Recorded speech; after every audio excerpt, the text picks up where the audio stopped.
করে দিয়েছে। এই অমূল্য পাথরগুলো এত পাথর কিন্তু মূল্য এত বেশি কেন? যে নবী পাক সাল্লাল্লাহু আলাইহি ওয়াসাল্লামের সহবতে যারা গিয়েছে তারা মূল্যবান জিনিসে পরিণত হয়েছে।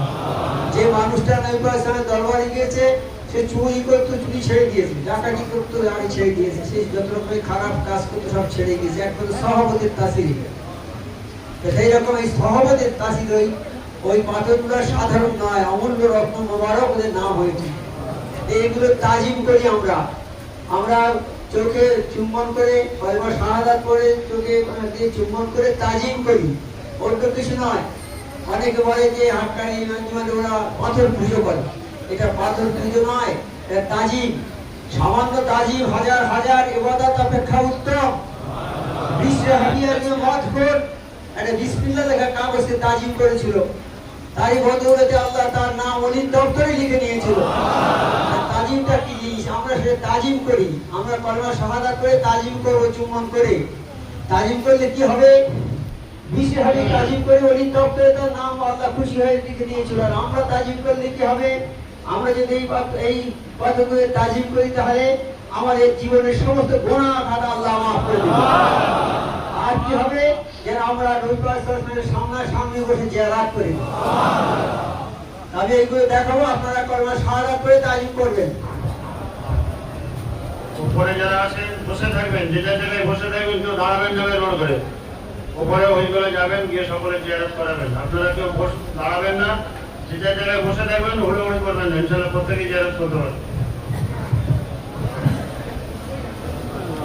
أشهد أن لا إله إلا الله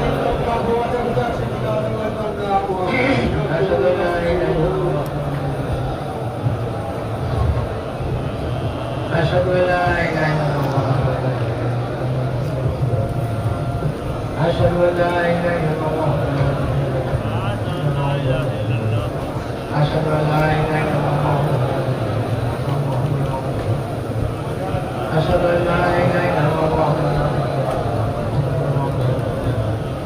أشهد أن لا إله إلا الله أشهد أن لا إله إلا الله أشهد أن لا إله إلا الله أشهد أن لا إله إلا الله أشهد أن لا إله إلا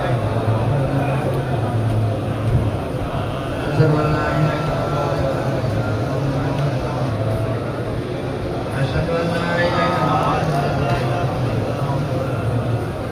মেহরবানি করে উপরে যারা আছেন জানাত করেন, কালমে শাহাদাত পড়ে হযরতুল্লাহ উপরে তশরিফ নিয়ে গেছেন, উপরে চলে গেছেন, মেহরবানি করে জানাত করে নেন।